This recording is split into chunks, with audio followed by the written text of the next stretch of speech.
your brain, you're in the nerds domain. Come on in, it's about to begin. Hi, everybody, and welcome to Nerds Domain Podcast. I'm here today with Rob Dougherty, and we're going to talk about Star Realms and its release on several digital devices. So, hi, Rob. Hey, how you doing? Not too bad. So, tell us about Star Realms and the Kickstarter campaign you had.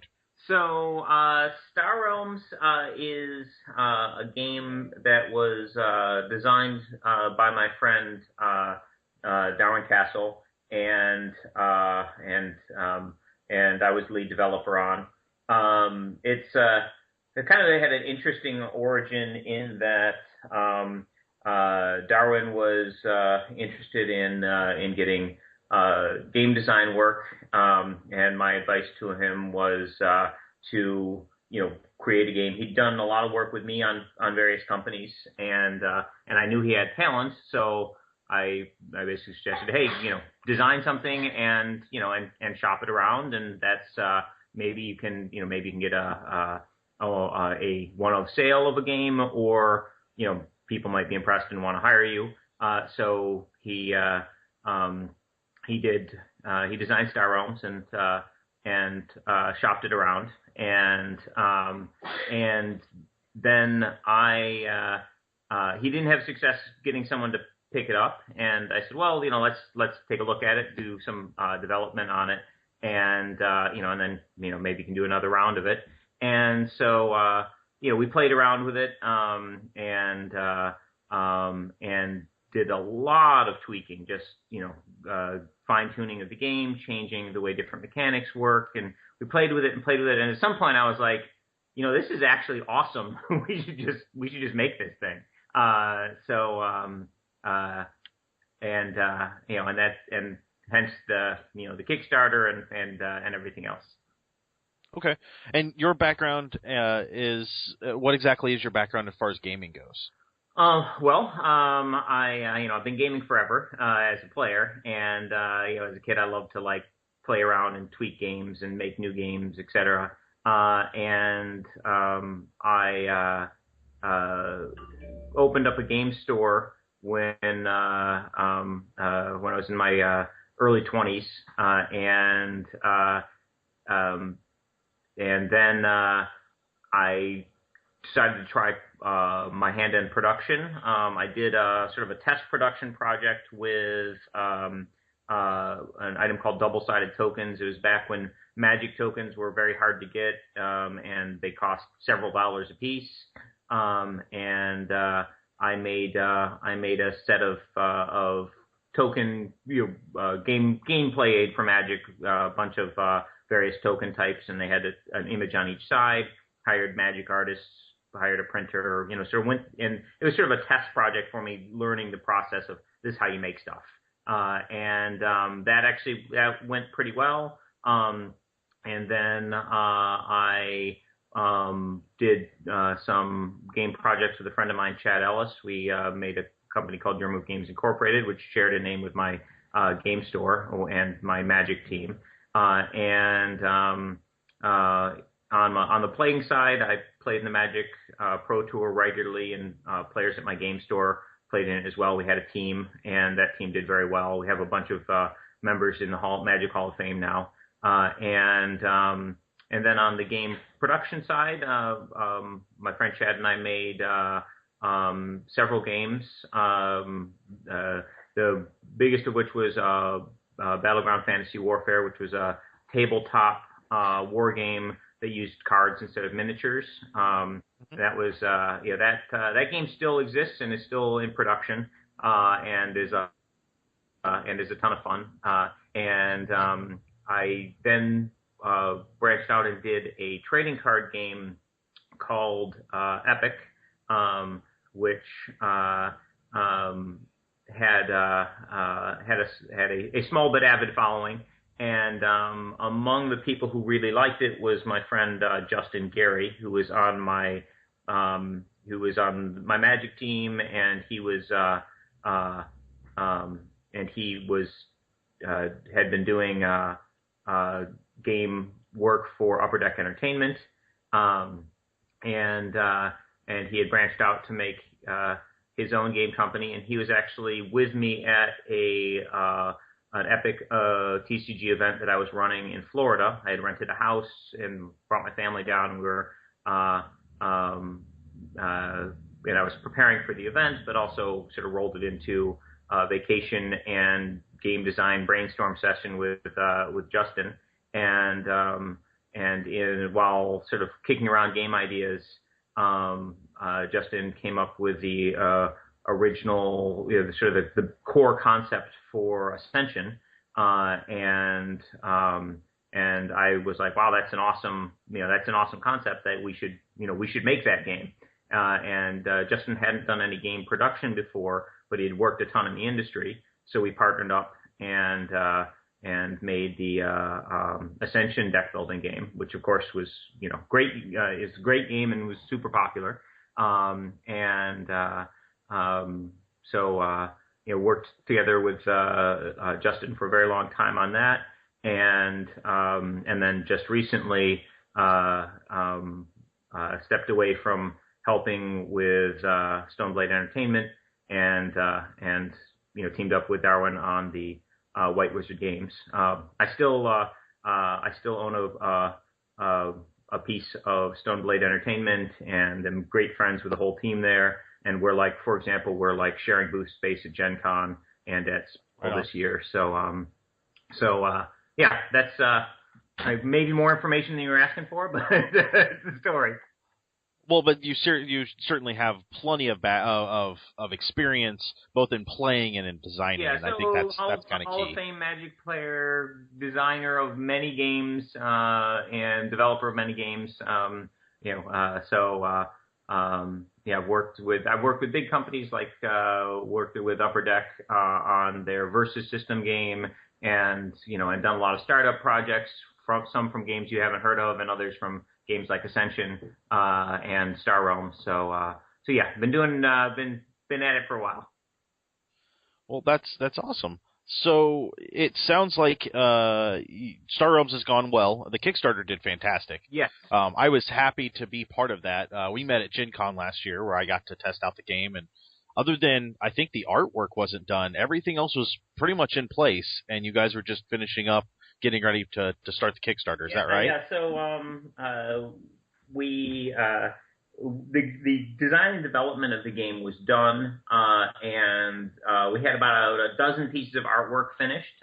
So the version that you played at that Gen Con was a complete game, but only some of it had artwork. But the artwork was pretty sweet. It gave you what the game would look like when it was finished. We basically came to the Kickstarter at the point where what we needed was money for the actual printing of the game. We had self-funded the design, the development, art acquisition, many of the pieces involved. So we were relatively close to completion when we came to Kickstarter. And printing that many decks has got to be expensive. Yes. It's just, there's a lot of money that goes into that. Yes, there is. And initially I was looking at doing a print run of 3,000 units, which is pretty aggressive. Like, figures get thrown around, like the average game sells about 600 units, which is sad but true. So going for 3,000 was aggressive. But I had a lot of faith in the game. But once the Kickstarter got rolling, I could tell that 3,000 was not going to be enough. So we upped our print run size to 10,000, which is, a very large amount for a hobby game. And that went great. We filled the Kickstarter in a timely fashion, which is apparently an oddity. And we got the game into distribution, and it took there was a little bit of fits and starts in the beginning. We got some tepid orders from distributors. They weren't sure whether or not this would be a good thing for them to buy, so they put some small orders in. But I could tell by the reactions stores were having very early on, while we still had plenty of inventory in our warehouse, I was getting emails from stores saying, I got this game in, we sold through all of it, can't get it back in stock, my distributor's out. So there was this process of, distributors order a little bit, they get it in, they sell it, then stores sell through it and order more from the distributor, then the distributor comes back from me. So there was a little bit of back and forth going on there, but I could tell that the amount I had was not going to be enough. So I put the ball in motion for a second printing. Unfortunately, it takes a really long time to print a large number of games in China and have them shipped overseas, etc. So despite putting in the order before we were sold out, we sold out of product, and we've had a couple months here where we've been sold out of games. We've got the second printing on the way. That should be arriving in my U.S. warehouse later this month, and then it'll take a week or two to get into stores. So we should see it in stores end of July, early August timeframe. Excellent. Yeah, I work in a game store now. We can't keep it on the shelf. We went to our distributor conference where they let us go through the warehouse and grab stuff, and they had a very strict maximum that we could pick up of Star Wars. And it was one of the few games that we were told, this is how many you can get. You are not to get more. And then they had a guy standing there watching it, and it was the only game in the warehouse. And obviously they were having trouble keeping it on their end. Sure. Because it was hard to, I think, for them to plan ahead because they weren't sure how the game was going to be received. Sure. And I had a lot of advantages when going in with this game because I've done multiple successful products where distributors have carried it, sold it, made money, including most recently Ascension. So when I told them, hey, I've got this great game coming out, they carried it in most cases, which is that alone can be a challenge for a self-publisher just to get people to pick up the game.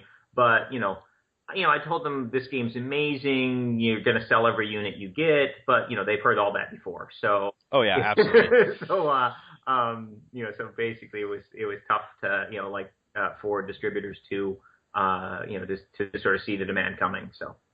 Well, I think there are two really basic reasons that you're seeing that. Is one, it's very quick and addictive, unlike a lot of deck builders where it does take a lot of time and there's a very long build period until you're at that point where you can play. Dominion has that problem. Ascension at times has that problem. Sure. I'm trying, all of the deck building stuff, like we've been playing Legendary lately, and it has a huge problem with it takes time, and then you can get started. Yeah. With Star Realms, it seems like, I don't know, third turn, it starts to really ramp. It ramps fast, and basically that was sort of an interesting development process. Like this, I'm really proud of the development work that we did on in this game. Darwin's original concept was great, and I had a lot of fun playing it, and I could see the potential in it, immediately, and thought he did a wonderful job with it, and Darwin and I have played a lot on Magic teams together, and we're really good at developing stuff together. It was a skill we picked up by developing Magic decks to play in the Magic Pro Tour. Tweaking those decks, making them more and more powerful. But it applies nicely to game development, and we were really able to fine tune Star Realms a lot. And one of the first big development tweaks we did with Star Realms was vastly upping the power of the cheap stuff. Because in Star Realms you are defeating your opponent, your deck is worthless. There's no victory points. It's all about defeating the other guy. If a card isn't solid enough, good enough, then you just never want to buy it because it'll clog up your deck. So where most deck builders have a progression where the cheap stuff is mildly better than your starting cards, and you slowly build to stuff that's significantly better, and then eventually you get high-end stuff which is a lot better than your starting cards. The initial build of Star Realms had that similar ramp, and it just didn't work because all you were interested in buying was stuff that was more expensive because the cheaper stuff was just going to clog up your deck for the mid to late game, and it wasn't do anything for you. It wasn't worth any victory points or anything. So that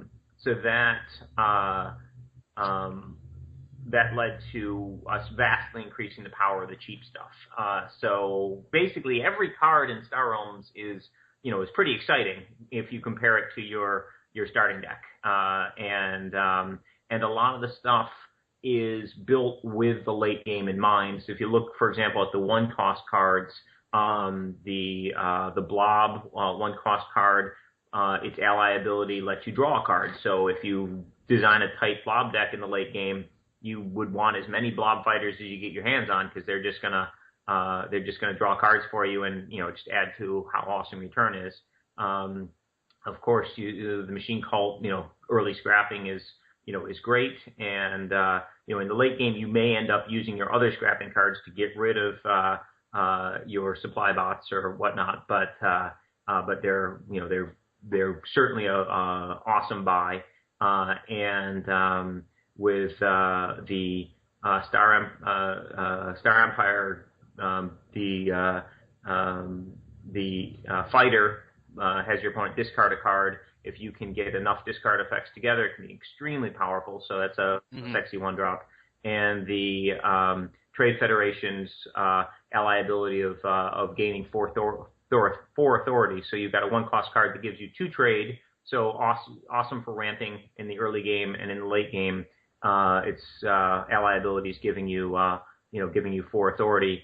That's a really potent effect for that low cost. So that helps with that quick ramp we've been talking about, where by turn 3-4, you're like, wow, big things are happening in this game. Yeah, absolutely. I think the other, I said there were 2 things. I think the other thing that really helps is this is $15. I have the game. I'm done. Yeah. I can play the 2-player game. I have $15. I don't have to worry about anything else after that point. Exactly. Yeah. That and that price point thing was that was a big challenge.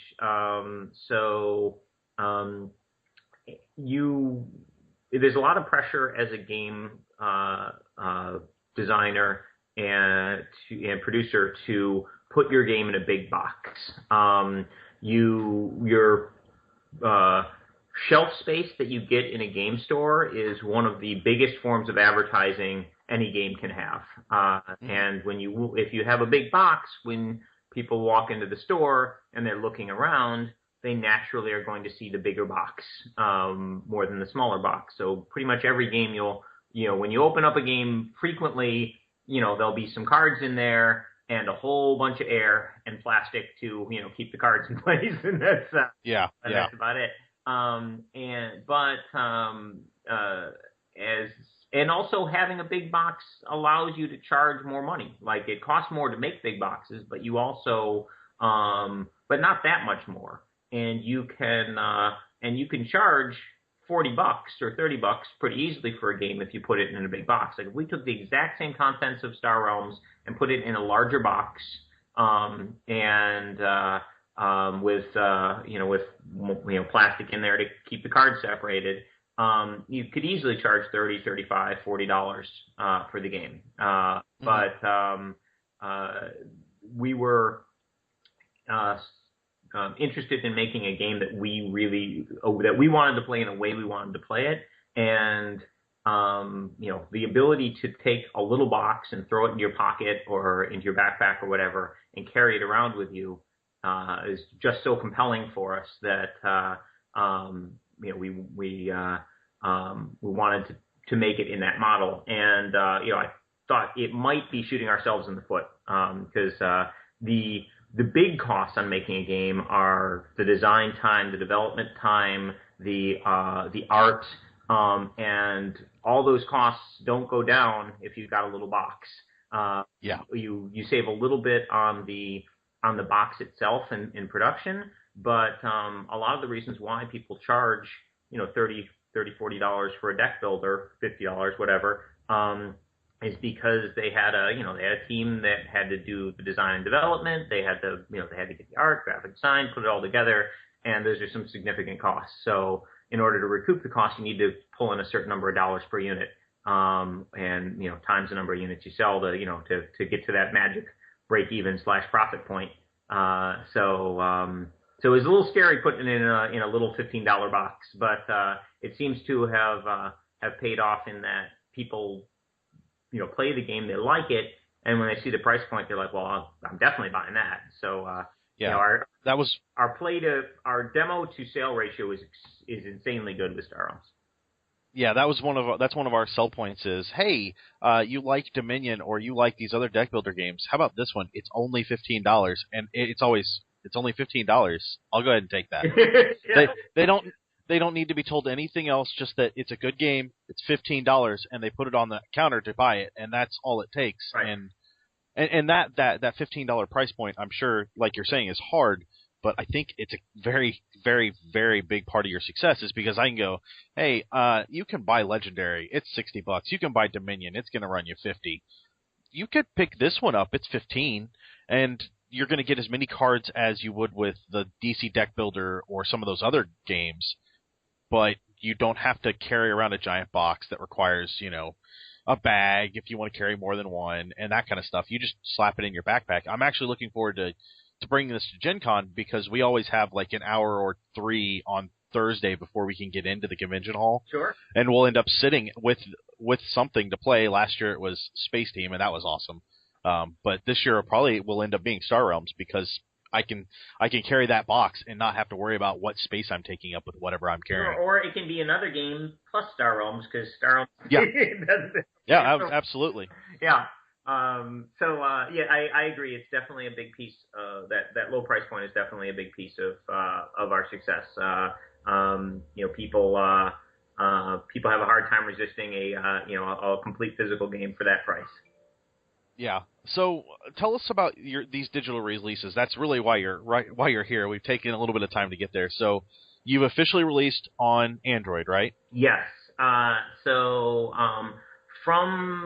the get-go, we wanted Star Realms to exist both as a physical game and a digital game. Our Kickstarter was for both the physical and the digital game, simultaneously. And so our vision was this was a game that was on both platforms, and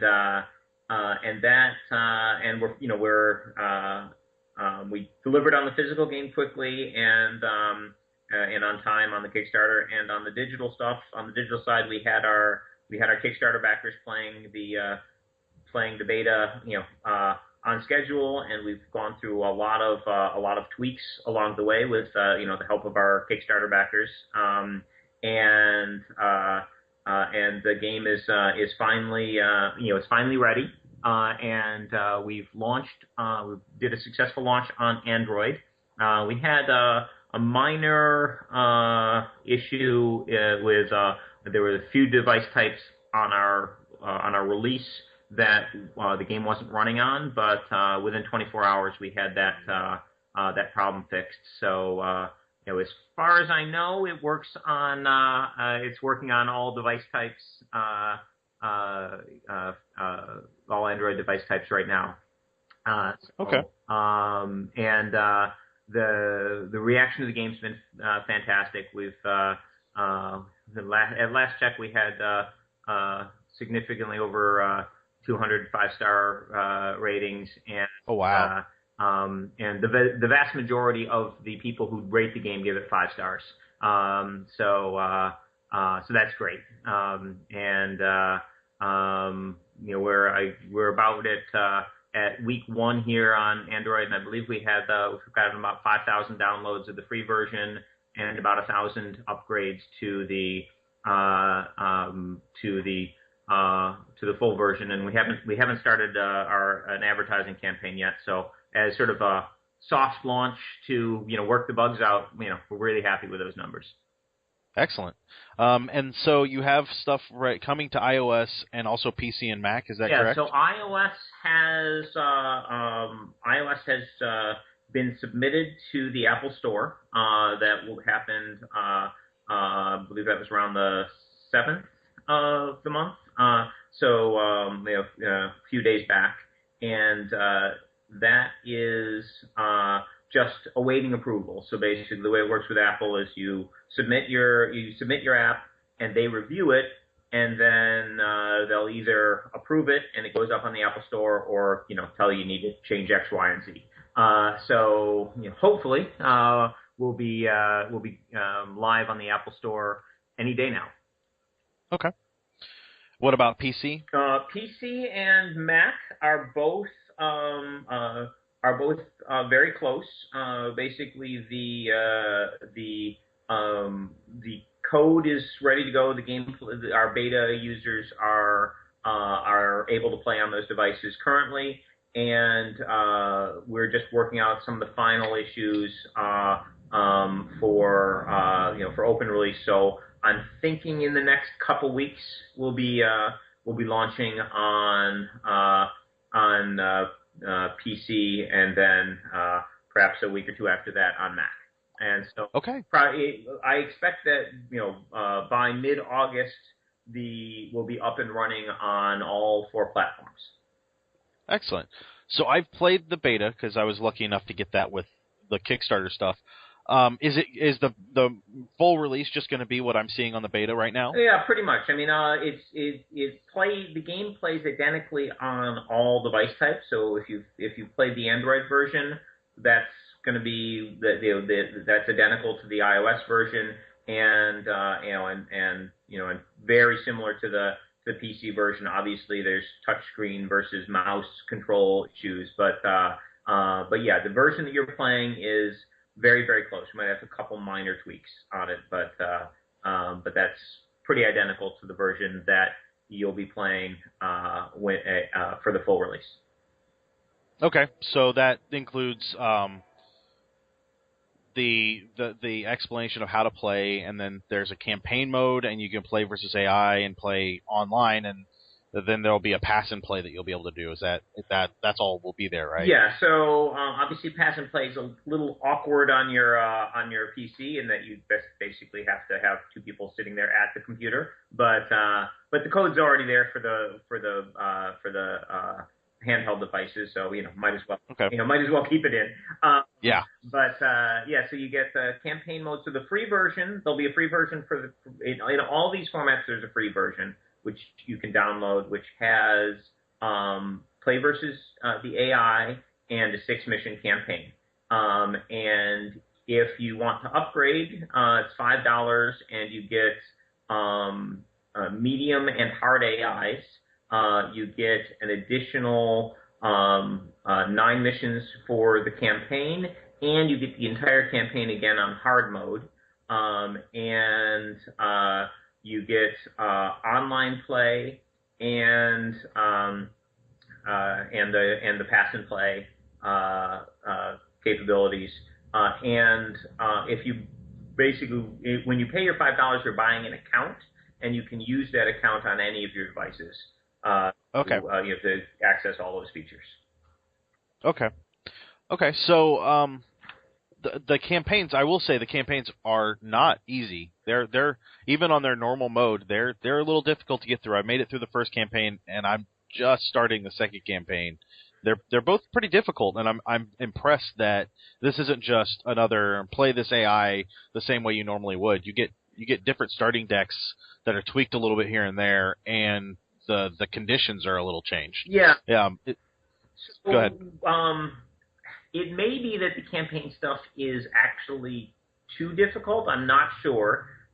This, is sort of subject of lots and lots of play testing. But our philosophy was that we wanted the campaign missions to be challenging, so that you could.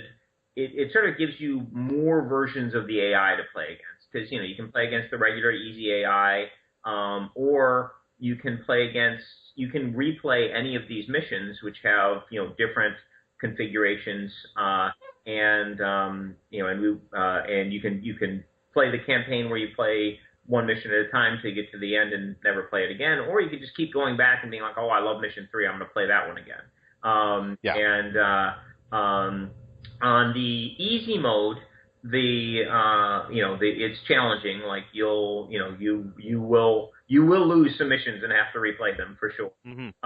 And on the hard mode, it's really tough. Like we designed it such that you you can be a great player and play the game very well, and you still might lose versus the AI on hard mode in the campaign. Those are meant to be really challenging. We want it to be exciting when you beat a mission on hard mode, and the kind of thing where you go back and, okay, like attempt 9, I think I'm going to make it this time. So right on. Our feeling was that tough campaign missions gave higher replayability to the players. Obviously, when you graduate to playing online and playing against live players, you get the challenge of playing against people who could be better than you, and you can get those really tough live matches. But we wanted to give a good, rich play experience in the campaign and give it a lot of replayability. And we felt that making the missions challenging was the way to go. Yeah, definitely. So tell us about any expansions, both for the physical game and for the digital. What do you have planned? Okay, so people who backed our Kickstarter campaign will be familiar with Gambits and the challenge cards, also known as boss cards.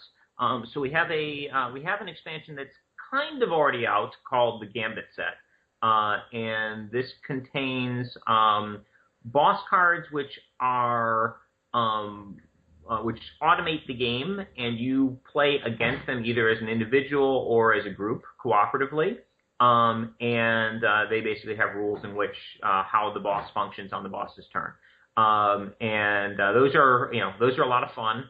And they are actually, the bosses in the campaign are digital implementations of those physical cards. So they function. They fight the same way that the boss cards fight against you when you're playing the physical version. And those are the Pirates of the Dark Star and the Nemesis Beast. And the Nemesis Beast is really rough. Yeah. Fight against that one, but that thing is a beast.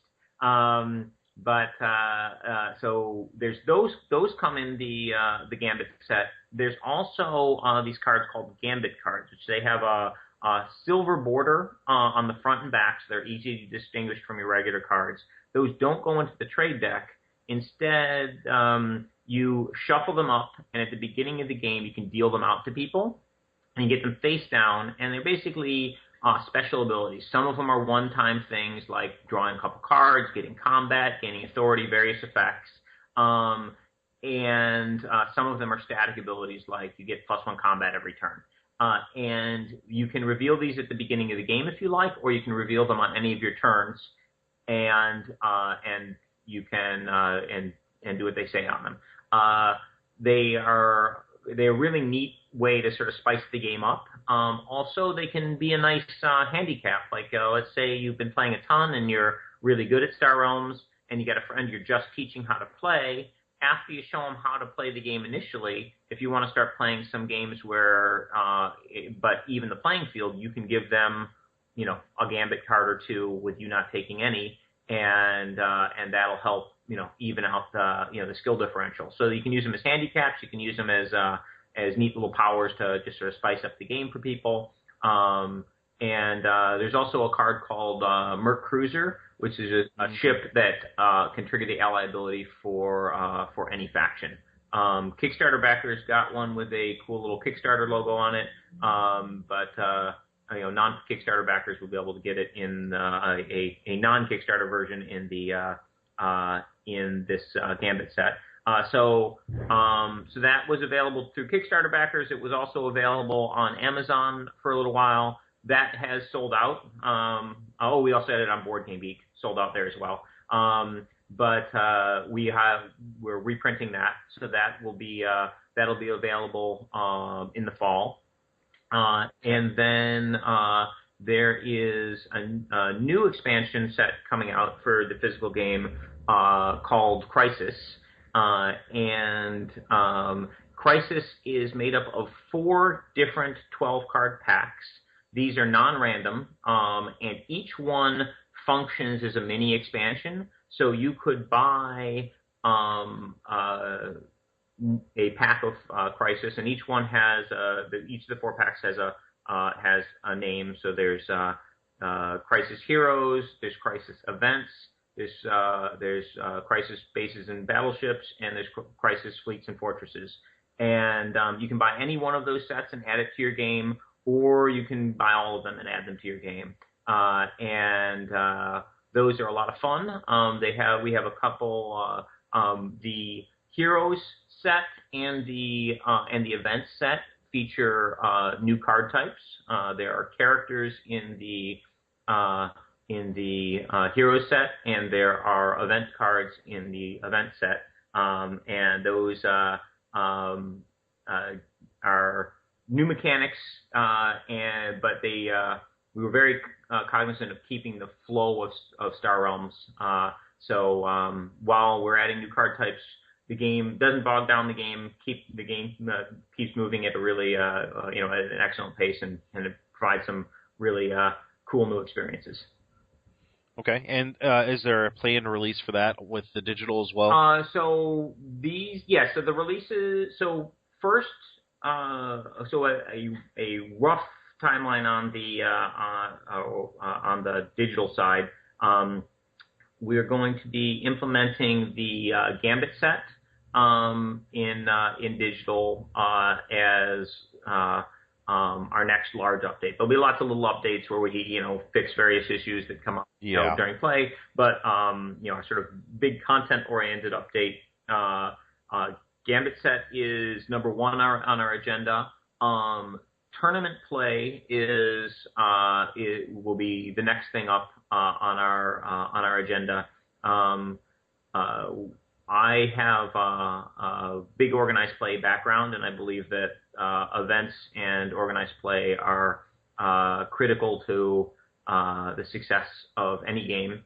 And we already have tournament kits that stores can order for our physical game, and we're going to be implementing events in the digital space as well.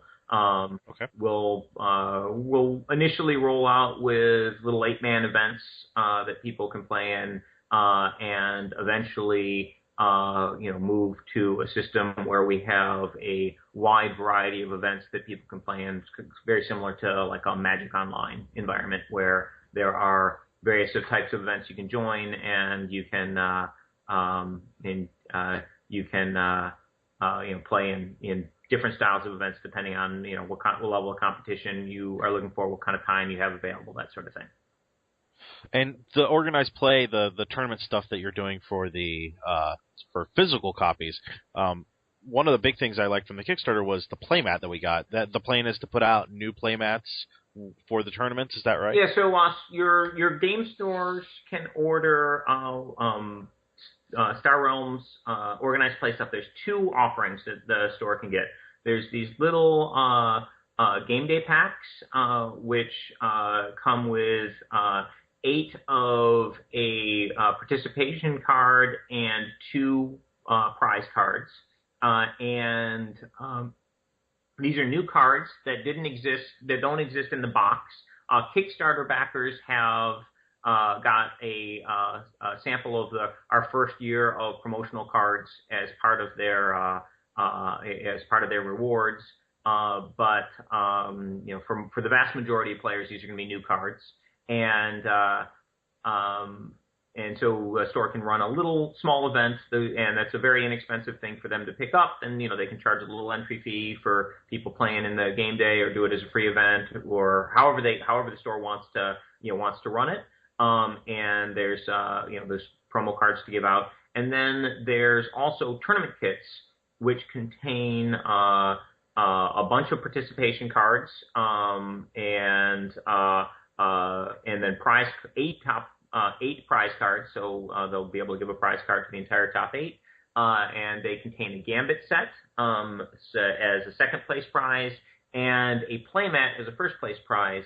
And we rotate the playmat every season. When we have the supply situation nailed down, where there's going to be a new season every 2 months. Okay. We had a little issue with the demand for tournament kits being far greater than we thought it was going to be. So we've been on season 1 for a while, just trying to catch up with supply. But we're ramping up our production, so we'll have be creating greater numbers for future seasons. And once we really get rolling full steam, a season's going to be 2 months long. Brand new playmat each season. We print playmats for that season, and then we'll never print that playmat again. So the prize playmats for a season are kind of like a cool trophy that you can play the game on. We do have different versions of the playmats that'll be for sale. So if you want a playmat with cool Star Realms artwork on it and the sort of board laid out on it, you can always buy one. But the organized play ones, the tournament prize ones, are limited edition. And so if you win one of those, you've got something special. Okay, so that's a lot of Star Realms. It sounds like you guys are doing pretty well, and it's just a matter of kind of catching up to the demand that's going on right now. Yeah. So for those trying to get a hold of a physical copy and being unable to do so, we apologize. We've got we did a big initial print run, but that went through pretty quick. We have a second printing that's on the way and should be arriving at the end of the month, and then we've already put in the order for the third printing, which is much larger than the first and second. So we'll hopefully have plenty of supply for the fall and Christmas season. Okay. Anything else you're doing? Any other projects you have that you want to point listeners to? Any of yours? Any of your friends? Anything? We've got new games that we're working on but not ready to announce yet personally. Okay. I've got a friend, Chad Ellis, who is doing some Kickstarter campaigns right now for Your Move Games Incorporated. He's got a Kickstarter for Sector, I believe it's Sector 219, which is a predecessor of a game that he and I produced together which was designed by Darwin, Battlefield Hill 218. So this is a Battlefield Hill 218 was a World War II themed game, and Sector 219 is a space combat game, but using similar mechanics. So that's something that people can check out, and of course the Stoneblade products, Ascension and Soulforge, the digital trading card game. Those are both awesome, and I highly recommend people check them out. Excellent. Well, thank you, Rob, for coming on. And I love Star Realms. I was impressed by it at Gen Con. The only thing it was missing then was the artwork, and every bit of the artwork that I've seen has been gorgeous. I highly recommend any of our listeners, obviously waiting until the end of July now since you can't pick it up. But if you can pick it up digitally, check that out first, especially with the free game. It's going to teach you how to play, and it's going to walk you through it. And then you can pick up the physical copy and play with your friends. And this, even though it is a 2-player game, it's expandable to more than 2 players. You just need another deck. Yeah, there's lots of cool multiplayer formats. The rules are in there, and basically every deck supports 2 players. So if you want to play 4-player format, 3 or 4 players, you can grab a second deck, or 5 or 6, you grab a third. Excellent. So if you can find it, pick it up. If you can't, pick up the digital, or pick up the digital even if you can find the physical. And hopefully we'll be able to get some more buzz generated for Star Realms, because it's a wonderful game and I really love playing it. Thank you. So thank you, Rob, for being on. And that will do us today for Nerds Domain Podcast. You can find us on Facebook and Twitter. Rob, we can find you at StarRealms.com, right? Yeah, and if you have any issues or questions, support@StarRealms.com is our email. And are you guys on Twitter or Facebook? Yes, and I don't have those handy, but if you search Star Realms, you'll find them. That's okay. And then, of course, you can find our shirts on /loot.com, and otherwise, that'll do us tonight. This has been a production of the Omega Nerds Network, the network where it's on.